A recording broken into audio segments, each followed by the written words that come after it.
Un fou de bassin voulut découvrir le monde. Jamais il n'allait plus au nord que la mer d'Irlande en janvier.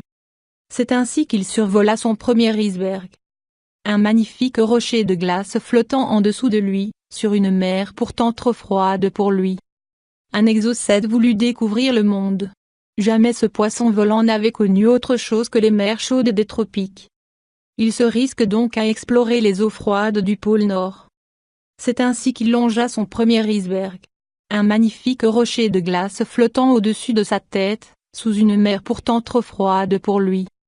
Et le fou qui n'avait jamais vu d'iceberg, de survoler de long en large le miroitant bloc gelé. Et l'exocète qui n'avait jamais vu d'iceberg, de faire des cercles de plus en plus proches de cette muraille de glace enfoncée sous la mer. Le fou se dit, voilà bien une merveille que je pourrais décrire aux amis de retour en Bretagne. L'exocète se dit, voilà bien une merveille que je pourrais décrire aux amis de retour aux Caraïbes. Et puis le fou eut faim, et froid. Il décida de plonger pour manger un poisson et se réchauffer.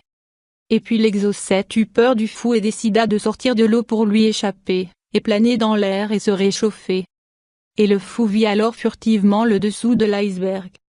Et l'exocète vit alors furtivement le dessus de l'iceberg.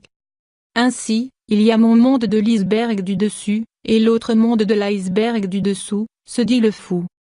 Ainsi il y a mon monde de l'iceberg du dessous, et l'autre monde de l'iceberg du dessus, se dit l'exocète. Si je raconte ça aux amis, pensèrent le fou et l'exocète, ils ne voudront jamais me croire. Le fou avait manqué l'exocète jaillissant de l'eau pour planer. Lui il doit connaître l'autre monde, se dit-il. L'exocète avait craint le fou plongeant après lui. Celui-ci doit connaître l'autre monde, se dit-il. Chacun n'eut de cesse de vouloir rencontrer l'autre pour pouvoir échanger des informations sur l'autre monde inconnu. Mais le fou ne peut tenir compagnie assez longtemps à l'exocète sous l'eau, et l'exocète ne peut tenir compagnie assez longtemps au fou dans l'air. Et le froid eut raison de leur volonté d'exploration.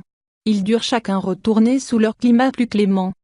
Le fou eut beaucoup de mal à convaincre ses amis qu'il y avait un autre monde sous des blocs de glace. L'exocète eut beaucoup de mal à convaincre ses amis qu'il y avait un autre monde au-dessus des blocs de glace. Et pourtant chacun avait plongé un instant dans le monde de l'autre. Mais jamais l'iceberg en entier ne leur est apparu d'un coup. Pourtant, il n'y a pas deux icebergs, l'un dans le monde de l'eau, et l'autre dans le monde de l'air. Mais un iceberg unique qui existe à la fois dans l'air et dans l'eau. Chacun, poisson et oiseau, en reste à son monde à lui, et au mystère du monde de l'autre. Pourtant, c'est bien un seul et même monde. Les limites du monde, ne sont que nos propres limites.